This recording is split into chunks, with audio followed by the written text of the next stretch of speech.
স্কুলের ছাদ ভেঙে বিপর্যয়, মৃত্যু 4 স্কুল পড়ুয়ার। রাজস্থানের ঝালাওয়ারের পিপলদি প্রাথমিক বিদ্যালয়ে শুক্রবার সকালে ছাদ ধসে পড়ার ঘটনায় অন্তত 4 জন শিশুর মৃত্যু হয়েছে। আহত হয়েছে বহু ছাত্রছাত্রী। প্রত্যক্ষদর্শীদের মতে পাঠ চলাকালীন হঠাৎ করেই ছাদ ভেঙে পড়ে এবং বিদ্যালয়ের একাংশ মুহূর্তেই ধ্বংসস্তূপে পরিণত হয়। ধ্বংসস্তূপের নিচে এখনো অনেক শিশুর আটকে থাকার আশঙ্কা করা হচ্ছে।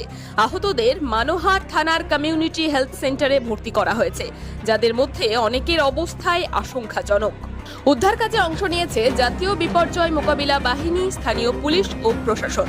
সাহায্যে এসেছে একাধিক জেসিপি ও ক্রেন। এলাকাবাসীরাও স্বতঃস্ফূর্তভাবে উদ্ধার কাজে সহায়তা করছেন। ঘটনাস্থলে উপস্থিত রয়েছেন জেলা প্রশাসনিক কর্তারা। রাজ্য সরকারের তরফ থেকে মৃতদের পরিবারকে সমবেদনা জানানো হয়েছে এবং আহতদের চিকিৎসা খরচ বহনের আশ্বাস দেওয়া হয়েছে। ছাদ ধসার কারণ অনুসন্ধানে তদন্ত কমিটি গঠনের ঘোষণা হয়েছে। প্রাথমিকভাবে ভবনের গঠনগত ত্রুটি ও রক্ষণাবেক্ষণের অভাবকেই দায়ী করা হচ্ছে। ঘটনাটি রাজ্য জুড়ে শোকের আবহ তৈরি করেছে।